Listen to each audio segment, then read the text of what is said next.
Halo mahasiswa pemerhati desa, kembali lagi di perkuliahan Sosiologi Perdesaan. Pada saat ini, kita akan membahas materi tentang konsep dasar sosiologi perdesaan. Mari kita simak materi kita berikut ini.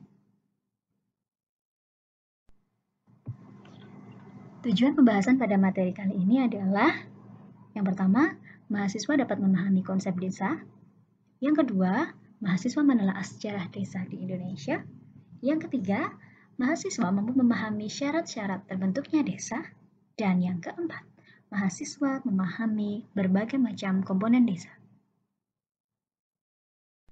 Mengawali pembahasan kita kali ini, kita mulai dengan konsep dasar manusia. Masih ingatkah kalian tentang konsep dasar manusia berkaitan dengan manusia sebagai makhluk sosial? Ya, manusia adalah makhluk yang tidak bisa hidup sendiri. Manusia dalam kehidupannya selalu membutuhkan orang lain. Manusia dalam kehidupannya selalu berelasi dengan orang lain. Maka manusia disebut sebagai makhluk sosial. Untuk apa manusia berelasi dengan orang lain? Atau untuk apa manusia disebut sebagai makhluk sosial? Ya, karena manusia dalam kehidupannya selalu ingin memenuhi berbagai macam kebutuhan. Kebutuhan-kebutuhan yang ada dalam diri manusia itu bisa dicapai hanya dengan bantuan orang lain. Maka manusia pasti memenuhi kebutuhan itu dengan berelasi bersama dengan orang lain. Sehingga dalam hal ini manusia disebut sebagai makhluk sosial. Lalu sebenarnya apa saja sih kebutuhan dasar manusia itu? Sehingga hal tersebut menjadi dasar manusia itu selalu berelasi dengan orang lain. Berikut ini merupakan penjabaran dari beberapa kebutuhan dasar manusia. Disebutkan oleh Maslow dalam piramida Maslow bahwa ada 5 dasar kebutuhan manusia. Apa sajakah kebutuhan itu? Silakan Anda lihat. Yang pertama adalah yang paling bawah dari piramida Maslow, disebutkan adanya kebutuhan fisiologi. Apakah kalian tahu apa yang dimaksud dengan kebutuhan fisiologi? Kebutuhan fisiologi merupakan kebutuhan manusia yang berdasarkan aspek fisik atau berkaitan dengan aspek fisik. Hal ini menyangkut pangan, papan, sandang. Yang pertama terkait dengan kebutuhan pangan. Manusia secara biologis diciptakan pasti selalu mengalami rasa lapar. Maka ketika manusia merasa lapar, dia membutuhkan makanan. Maka makan adalah kebutuhan dasar manusia yang harus dipenuhi setiap harinya. Karena ketika manusia tidak makan, maka dia tidak akan memiliki energi yang kemudian memberikan support terkait dengan aktivitas hidupnya sehari-hari. Yang kedua adalah papan. Manusia dalam hidupnya membutuhkan yang namanya tempat tinggal. Tempat dia bernaung. Tempat dia dan keluarga kemudian tinggal. Tidak mungkin manusia itu hidup begitu saja di jalan, di lingkungan terbuka, dan lain sebagainya. Karena manusia membutuhkan tempat tinggal untuk tidur, untuk beraktivitas bersama keluarga. Yang ketiga adalah sandang. Sandang merupakan kebutuhan dasar manusia yang diperlukan untuk melindungi struktur fisik manusia. Maka setiap manusia memerlukan pakaian yang mana untuk melindungi dirinya. Berikutnya, kita masuk ke dalam kebutuhan dasar manusia yang kedua atau naik satu tingkat dalam piramida Maslow. Adalah kebutuhan tentang rasa aman. Dalam kehidupannya, manusia akan selalu mengalami berbagai macam pengalaman hidup. Manusia akan tinggal bersama orang yang kemudian dia rasa aman. Mengapa demikian? Karena manusia tidak bisa hidup sendiri. Karena ketika manusia sendiri, maka ketika dia mengalami satu ancaman dan lain sebagainya, maka dia tidak akan bisa kemudian menanggulangi berbagai macam ancaman-ancaman tersebut. Dari sinilah manusia membutuhkan yang namanya rasa aman dengan bersama orang lain. Anak dengan orang tua misalnya, satu anak dengan temannya misalnya, adik dengan kakak misalnya. Nah, di sanalah manusia itu akan mengalami atau mendapatkan rasa aman. Berikutnya adalah kasih sayang. Kasih sayang adalah kebutuhan setiap manusia yang tinggal dalam kehidupan ini. Secara ilmiah, bahwa manusia itu akan memiliki rasa kasih, rasa sayang, akan memiliki ketertarikan terhadap lawan jenis, dan lain sebagainya. Maka ini adalah satu hal yang sangat pasti kemudian dimiliki oleh seseorang. Ketika seseorang memiliki rasa sayang, maka dia membutuhkan orang lain untuk kemudian mengungkapkan atau meluapkan rasa sayangnya itu. Maka dampak yang terjadi adalah akan terjadi hubungan suami istri misalnya. Hal itu timbul karena adanya dua orang, laki-laki dan perempuan yang saling menyayangi, yang kemudian melanggengkan hubungannya dalam hubungan pernikahan, sehingga menjadi keluarga. Begitu juga kasih sayang yang kemudian timbul antara anak dan orang tua atau sebaliknya. Hal tersebut tentu memberikan bukti bahwa setiap orang itu pasti membutuhkan orang lain untuk melampiaskan rasa sayang yang dia miliki. Beranjak ke kebutuhan berikutnya adalah penghargaan.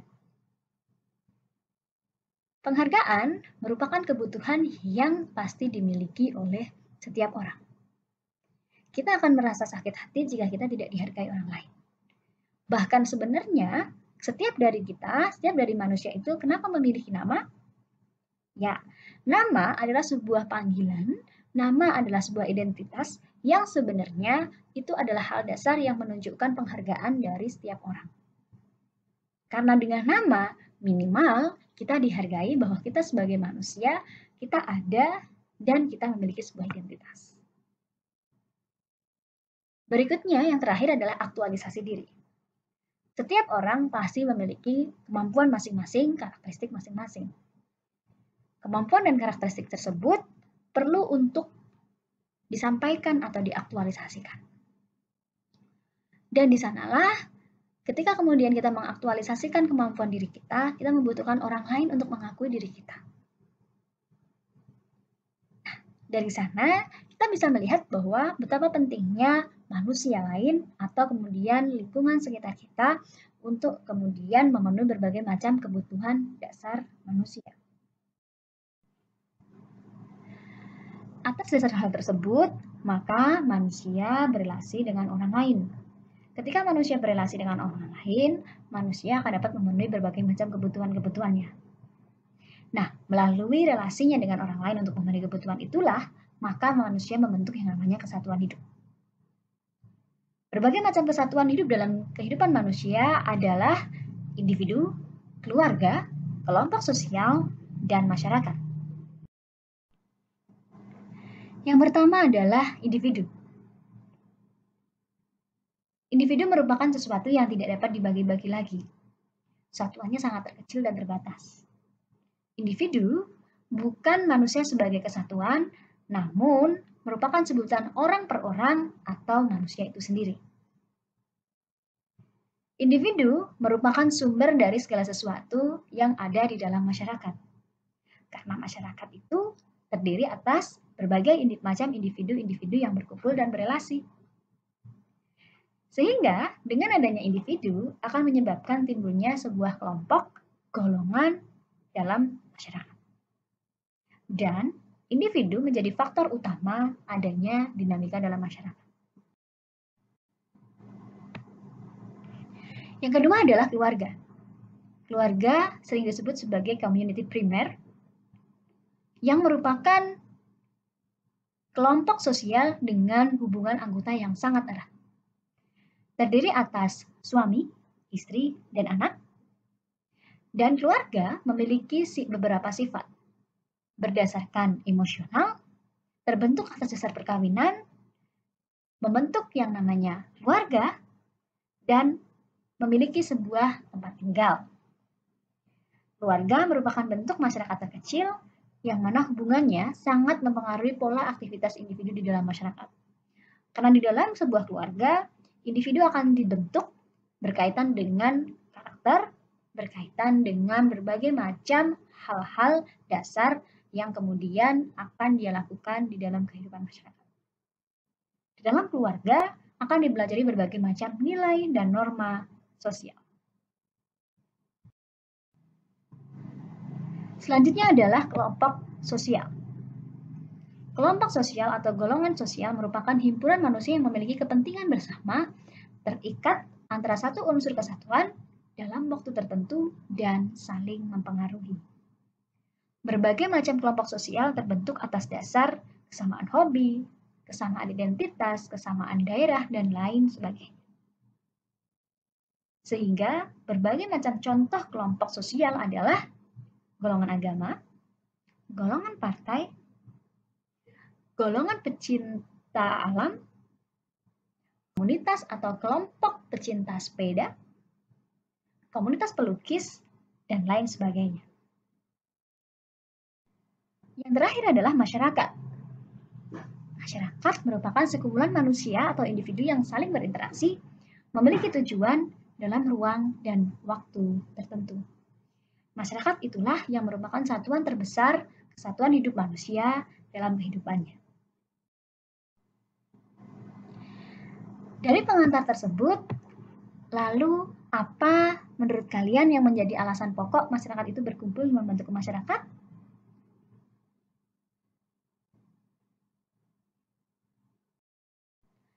Ya, manusia itu berkumpul dan membentuk masyarakat karena beberapa hal. Yang pertama alasan mendasarnya adalah karena manusia ingin memenuhi kebutuhan. Hidup, ingin mencari makan, ingin kemudian mencari pakaian, ingin memiliki tempat tinggal. Selanjutnya, ketika kebutuhan-kebutuhan itu sudah terpenuhi, manusia akan memenuhi kebutuhan berikutnya. Dia ingin mempertahankan hidupnya dari berbagai ancaman. Ingin memiliki rasa aman. Dan yang ketiga, dia ingin mencapai kemajuan dalam hidupnya. Kalau hal ini kita lihat dari piramida Maslow, maka kita bisa lihat yang pertama adalah menyoal hal fisik atau fisiologis. Yang kedua terkait dengan rasa aman, rasa sayang. Dan yang ketiga adalah berkaitan dengan penghargaan dan aktualisasi diri. Maka, kenapa manusia itu membentuk masyarakat? Kenapa manusia itu berkumpul? Sebenarnya alasannya adalah dari hal-hal tersebut. Lalu, apa kaitannya dengan desa? Apa hubungan ketika manusia itu ingin hidup, ingin memiliki tempat tinggal, ingin memenuhi kebutuhan makanan, sandang, kemudian ingin mempertahankan hidupnya, dan yang terakhir adalah ingin memenuhi atau ingin mencapai kemajuan? Apa kaitan itu semua dengan desa? Di bawah ini akan dijabarkan secara lebih lanjut terkait dengan mengapa desa itu terbentuk.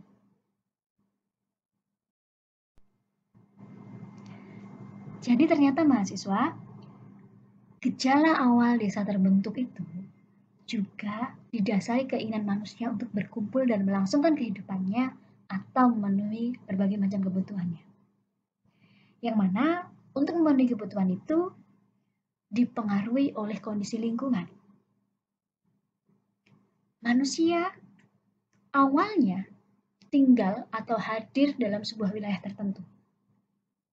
Pada zaman dahulu, manusia hadir di sebuah tempat, kemudian dia berpikir secara sederhana, bagaimana saya bisa makan dari tempat ini? Maka muncullah gagasan dari dirinya ketika dia tinggal di sebuah kawasan hutan tertentu misalnya, maka bagaimana caranya dia bisa mengolah apa yang ada di sekitarnya. Kemudian, setelah dia mengolah lahan yang ada di sekitarnya, maka dia akan mulai berpikir lagi, bagaimana cara bisa tinggal di sini? Maka dia akan mengolah alam lagi untuk kemudian membentuk tempat tinggal. Berikutnya, setelah itu terjadi, kemudian dia berpikir lagi, bagaimana cara saya bisa aman tinggal di sini? Bagaimana cara saya bisa kemudian memiliki keluarga dan lain sebagainya? Maka dia akan berpikir untuk mengembangkan masyarakat di sekitarnya. Akan membangun perkampungan yang ada di sekitarnya. Selanjutnya, berpikir lagi, bagaimana kehidupan saya kelak di masa depan? Maka dia berpikir untuk mengolah alam, mengolah hasil-hasil bumi yang mana selanjutnya akan digunakan untuk kehidupannya di masa depan.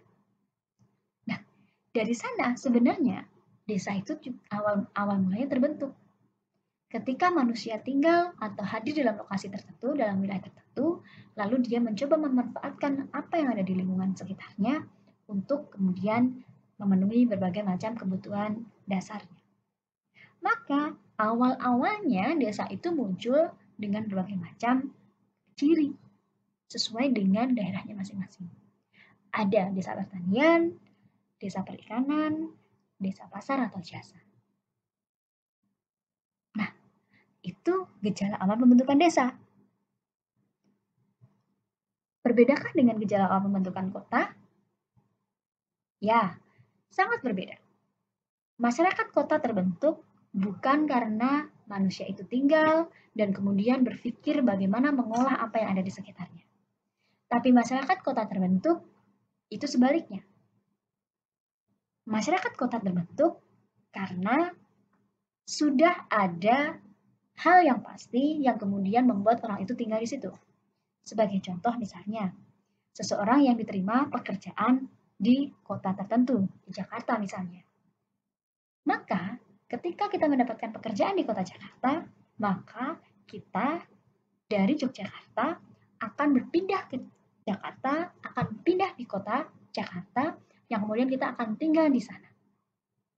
Jadi orang itu tinggal di perkotaan itu berdasarkan atau berasal dari berbagai macam daerah. Kenapa demikian? Karena mereka kemudian yang terpaksa harus tinggal di kawasan tersebut. Berbeda dengan desa, masyarakat desa terbentuk karena masyarakat tinggal di situ, kemudian dia berpikir untuk memenuhi berbagai macam kebutuhan dari apa yang ada di sekitarnya. Namun perspektif dari kehidupan masyarakat kota adalah kota hadir yang kemudian kota sudah ada seperti itu, maka kemudian orang-orang itu hadir atau kemudian orang datang ke kota itu untuk kemudian mendapatkan apa yang kemudian dia inginkan. Sehingga kenapa kalau kemudian kota itu heterogen? Karena memang berasal dari berbagai macam daerah yang berbeda-beda. Tapi mengapa desa itu homogen? Karena masyarakat desa terbentuk bersama-sama di dalam lingkungan tersebut.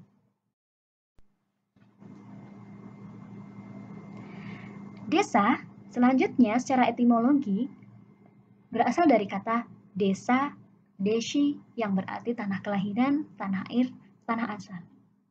Ciri utamanya berfungsi sebagai tempat tinggal masyarakat yang memiliki keterikatan warga terhadap wilayah untuk kehidupan.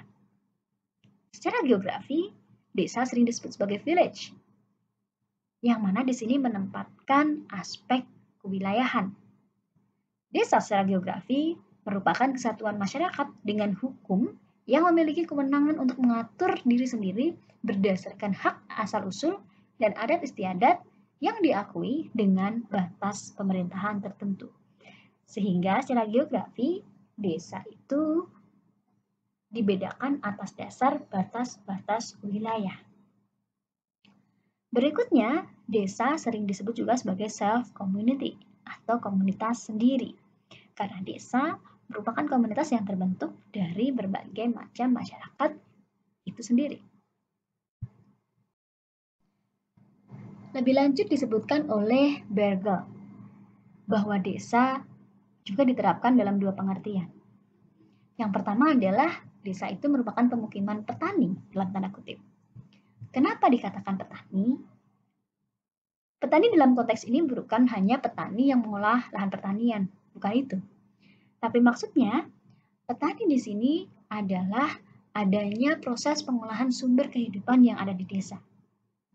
Petani menitikberatkan pada satu sektor atau subjek yang mana di sini menyoal terkait adanya orang yang mengolah sumber kehidupan. Yang kedua, desa dalam Berkel disebutkan sebagai sebuah kawasan perdagangan.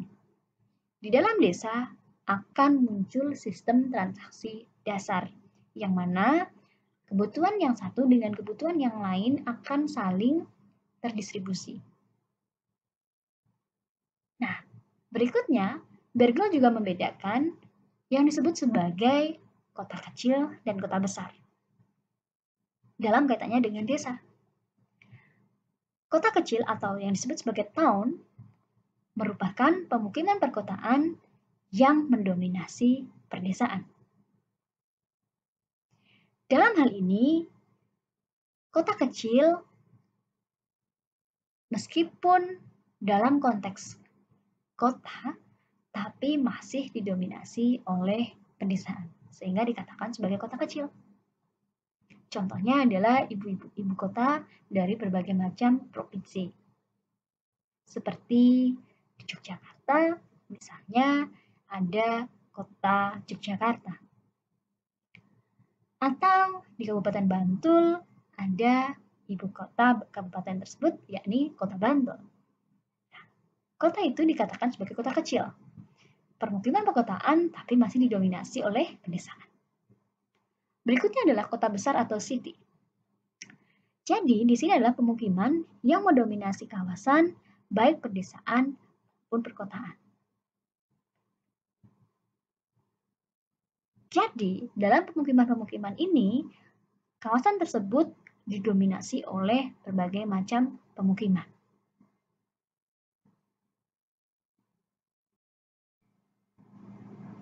Dari hal tersebut, Berkel lebih lanjut mengatakan bahwa yang membedakan desa dengan kota sangat terlihat. Desa cenderung lebih homogen, sifatnya sederhana, dan sebagai sumber kehidupan. Namun kota itu cenderung lebih heterogen, kehidupannya kompleks, dan terjadi penggandaan-penggandaan fungsi. Nah, dari sana, kemudian apa yang dimaksud dengan sosiologi pedesaan? Sosiologi pedesaan merupakan bidang kajian yang menekankan pada masyarakat pedesaan dengan berbagai macam dinamikanya. Dalam sosiologi pedesaan dipelajari terkait dengan ekologi desa, struktur sosial desa, struktur pemerintahan desa, proses pembangunan desa, dan berbagai macam dinamika aspek tradisi yang terjadi di dalam masyarakat desa. Setelah memahami apa yang dimaksud dengan desa dan sosiologi pedesaan, kita akan berlanjut pada pembahasan berikutnya terkait dengan sejarah desa di Indonesia. Apa yang kalian ketahui tentang sejarah desa di Indonesia? Mari kita simak pembahasan berikut ini. Sejarah desa di Indonesia diawali dari berbagai macam kelompok yang bermukim dalam wilayah-wilayah tertentu dengan ikatan kekerabatan atau keturunan. Mengapa hal ini bisa terjadi? Sebagai gambaran, ada beberapa kelompok orang yang kemudian hadir di sebuah lingkungan tertentu, misalnya di kawasan hutan atau di kawasan lahan pertanian. Kemudian mereka akan berpikir, bagaimana cara mereka bisa memenuhi kebutuhan dasar mereka terkait dengan pangan, papan, sandang, dan lain sebagainya. Mereka berpikir sederhana. Apa yang mereka bisa gunakan dengan sesuatu yang ada di sekitar mereka. Maka mereka berpikir cara mereka memenuhi kebutuhan dasarnya itu adalah dengan mengolah apa yang ada di sekitarnya. Mereka olah itu menjadi makanan, mereka kemudian membuat tempat tinggal ada di situ, dan lain sebagainya. Namun yang menjadi menarik pada saat itu, awalnya desa-desa di Indonesia belum terpikir untuk membentuk sebuah sistem masyarakat desa yang modern, yang tersistem dengan baik. Belum. Karena mereka masih berpikir lebih pada kebutuhan aspek dasarnya saja. Ketika hasil atau ketika sumber-sumber alamnya habis, mereka berpikir sederhana. Mereka akan mencari lahan lagi, kemudian mereka akan olah lagi, dan sebagainya. Sehingga pada saat itu, yang terbentuk adalah banyaknya suku-suku nomaden atau masyarakat nomaden. Karena mereka berpindah dari satu lokasi ke lokasi yang lain, yang mana ketika sumber alamnya habis, mereka kemudian berpindah ke daerah yang lain. Mereka belum terpikir untuk membentuk sebuah tatanan yang sangat baik, sehingga membentuk sebuah masyarakat desa yang sempurna. Bagi mereka, kesatuannya itu dipimpin oleh anggota keluarga yang paling dituakan atau dihormati berdasarkan keturunan. Siapa ketua rombongannya, siapa orang yang memimpin kelompok itu, itulah yang menjadi pimpinan pada saat itu.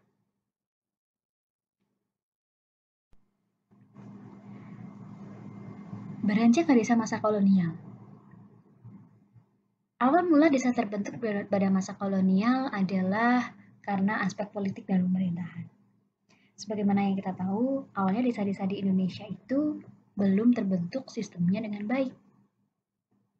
Masih berpindah antara satu kawasan dengan kawasan lain. Kemudian, singkat cerita, pada masa kolonial Belanda, Belanda mulai berpikir, kalau kondisinya masyarakat seperti ini, maka ini akan merugikan Belanda pada saat itu yang notabene sedang menjajah Indonesia. Belanda kemudian melakukan intervensi terkait dengan tata organisasi desa, yang mana hal ini untuk mempertahankan kekuasaan. Desa dikelola oleh Belanda, dibuatkan sistem dengan baik, sistem pengelolaan dengan baik, diatur tata wilayahnya. Ini hal yang sangat positif memang. Namun, yang menarik adalah di balik itu semua sebenarnya ada hal yang mendasari Belanda kenapa melakukan hal itu, yakni untuk lebih memperjelas terkait dengan kekuasaannya. Contohnya terkait dengan pajak. Ketika desa-desa belum tersistem dengan baik, terkelola dengan baik terkait dengan wilayah dan daerahnya, maka Belanda tidak akan bisa kemudian menanamkan sistem pajak yang tersistem. Daerah mana yang kemudian harus diberikan pajak? Daerah mana yang kemudian harus menyetor pajak? Dan lain sebagainya. Nah, untuk mengatur itu semua, maka Belanda mengatur desa-desa itu dengan sistem yang baik, dengan sistem yang jelas, sehingga ketika Belanda menanamkan pajak, maka kemudian jelas daerah X, Y, Z itu kemudian perlu untuk membayar pajak. Nah, sehingga pada saat itu desa bisa dikatakan sebagai kepanjangan tangan dari pemerintah dengan aturan dan undang-undang yang sebenarnya disusun untuk kepentingan kolonial. Ketika Indonesia sudah merdeka, kondisi desa-desa juga masih berada di bawah intervensi kebijakan pemerintah. Memang desa-desa itu sudah lepas dari kekuasaan Belanda. Tapi justru desa itu dijadikan sebagai sentra penguatan kekuasaan politik. Hal ini karena pada pasca kemerdekaan Indonesia masih mengatur, Indonesia masih membuat pola bagaimana pembangunan yang baik. Segala macam pembangunan dipusatkan di pembangunan terpusat atau pembangunan nasional. Kebijakan masih sentralistik. Pada saat itu, desa diatur dalam Undang-Undang Nomor 5 Tahun 1979, yang mana dalam aturannya ini disebutkan bahwa desa merupakan sebagai satu kesatuan tata laksana pemerintahan yang ada di paling bawah. Sehingga desa di sini merupakan daerah yang kemudian harus menjalankan berbagai macam pola pembangunan yang berada atau yang berasal dari pusat atau sentralistik. Sehingga karena posisi desa itu adalah aspek wilayah yang paling bawah dari nasional, daerah, dan desa itu sendiri, justru kelembagaan desa itu terpinggirkan. Justru kemiskinan itu semakin meluas. Pembangunan tidak berjalan dan rendahnya kemandirian desa. Karena apa? Karena pola pembangunannya sentralistik dari pusat. Sebagai daerah di kawasan yang bawah, maka desa hanya mengikuti apa yang menjadi kebijakan-kebijakan pusat. Sehingga perhatian-perhatian pada saat itu tidak banyak menyentuh desa. karena memang orientasi pemerintahan sedang ingin menciptakan pola pembangunan nasional yang luar biasa. Pasca kemerdekaan, Indonesia masih tahap membangun yang luar biasa. Kondisi tersebut jauh berbeda ketika di era reformasi. Adanya tuntutan good governance pada saat itu sangat memberikan keleluasaan bagi desa untuk tumbuh dan berkembang. Mulai muncul kesadaran terkait dengan keterlibatan masyarakat desa dalam membangun kebijakan nasional. Sehingga pada saat itu muncullah otonomi daerah. Pemerintah pusat memberikan kewenangan bagi daerah untuk bisa mengatur wilayahnya masing-masing. Daerah dalam hal ini adalah berada di tingkat kabupaten atau kota. Pada saat itu, otonomi daerah dengan berbagai macam kekuasaan yang diberikan memang pada akhirnya mampu mengelola atau memberikan kewenangan bagi daerah-daerah untuk mengatur daerahnya masing-masing. Namun, pada saat itu ternyata posisi desa tetap sama saja. Posisi desa tetap pada desa-desa yang belum optimal dalam pembangunannya. Karena fokus pembangunan pada saat itu adalah ada di daerah. Desa belum banyak membangun potensi-potensi, desa belum banyak mandiri pada saat itu. Karena berbagai kebijakan yang kemudian akan diberlakukan di desa tergantung dari kebijakan daerah masing-masing. Sehingga yang terjadi justru pada saat itu, pembangunan terpusat pada pembangunan di tingkat daerah atau kabupaten kota. Pada saat ini adalah babak baru pembangunan desa. Muncullah otonomi desa pada saat ini. Sejak tahun 2014, diberlakukannya Undang-Undang Nomor 6 Tahun 2014 tentang Undang-Undang Desa, yang mana otonomi desa memberikan kewenangan bagi desa sebagai aktor utama pembangunan desa. Desa berada langsung di bawah Kementerian Desa, yang mana desa pada saat ini merupakan sektor utama pembangunan. Jadi bukan hanya objek dari pembangunan daerah ataupun nasional, tapi desa saat ini diberikan kewenangan atas dasar jaminan dari Undang-Undang Nomor 6 Tahun 2014 tentang Desa terkait dengan desa sebagai daerah yang memiliki otonomi khusus. Otonomi khusus untuk mengatur daerahnya, otonomi khusus untuk kemudian mengelola berbagai macam sumber daya yang ada di dalamnya, dan lain sebagainya. Desa saat ini lebih leluasa, sehingga desa saat ini jauh lebih mandiri dibanding masa-masa sebelumnya. Nah, demikianlah tadi terkait dengan sejarah pembentukan desa di Indonesia. Desa pada awalnya desa yang masih nomaden, desa pada masa kolonial, desa pasca kemerdekaan, desa reformasi, dan desa pada saat ini atau otonomi desa. Nah, berikutnya, apa saja sih syarat terbentuknya desa itu? Silakan simak penjelasan di bawah ini. Desa dapat terbentuk dengan beberapa syarat. Yang pertama adalah aspek penduduk, yang kedua aspek wilayah, dan yang ketiga adalah aspek wilayah kerja, yang keempat adalah perangkat desa, dan yang kelima adalah sarana dan prasarana desa. Perbedaan desa dan kelurahan. Desa berada di wilayah kabupaten. Kelurahan berada di wilayah kota atau ibu kota. Nah, namun hal ini bisa saja berbeda jika peraturan daerah di kabupaten tertentu memang memiliki aturan penyebutan tentang penyebutan kelurahan bagi desa di bawahnya. Jadi, menurut Undang-Undang Desa, memang lebih tepatnya dikatakan ketika berada di wilayah kabupaten disebut dengan desa. Namun, apabila perda kabupaten itu memiliki aturan tersendiri, maka boleh-boleh saja di dalam desa atau kelurahan di bawah kabupaten itu masih disebut sebagai kelurahan. Desa juga bisa berubah menjadi kelurahan. Desa dengan kondisi masyarakat dan wilayahnya yang tidak lagi memenuhi persyaratan, maka bisa juga dihapus atau digabung. Apabila desa memenuhi luas wilayah tertentu, jumlah penduduknya tertentu, sarana prasarana tertentu, potensi ekonomi tertentu, dan kondisi sosial budaya yang tertentu, maka desa itu bisa menjadi kelurahan. Dan lurah, staf perangkatnya itu dari PNS. Mengapa demikian? Karena daerah itu misalnya sudah layak untuk bisa dijadikan sebagai kawasan kelurahan. Contohnya adalah desa-desa di kabupaten yang memiliki kondisi kehidupan masyarakat yang sudah sangat kompleks. Seperti yang misalnya terjadi di Sleman. Banyaknya kawasan pendidikan, kampus, dan lain sebagainya menyebabkan masyarakat atau penduduk di wilayah Kabupaten Sleman itu luar biasa berkembang. Maka sebenarnya desa-desa di sana yang berdekatan dengan kawasan-kawasan pendidikan, kampus, kemudian hiburan dan lain sebagainya, itu juga bisa kemudian diusulkan sebagai kelurahan. Apabila memenuhi persyaratan, maka desa itu bisa berkembang menjadi kelurahan. Apa saja syaratnya? Yang pertama adalah penduduknya kurang lebih 500 kakak.